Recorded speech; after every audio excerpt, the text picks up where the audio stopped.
మహాశివరాత్రి కథ సారాంశం ప్రాచీన కాలంలో దేవతలు మరియు రాక్షసులు పాల సముద్రాన్ని మథించగా ఆ మథనంలో నుండి హాలహల అనే విషం ఉద్భవించింది.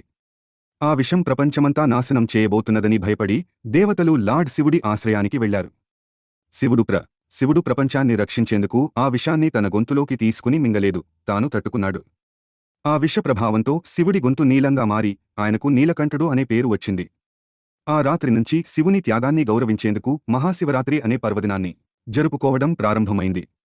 ఇంకొక కథ ప్రకారం ఆ రోజున శివుడు పార్వతీదేవిని వివాహం చేసుకున్నాడు. శివుని త్యాగం, వివాహం, భక్తి ఇవన్నీ మహాశివరాత్రి ప్రత్యేకత.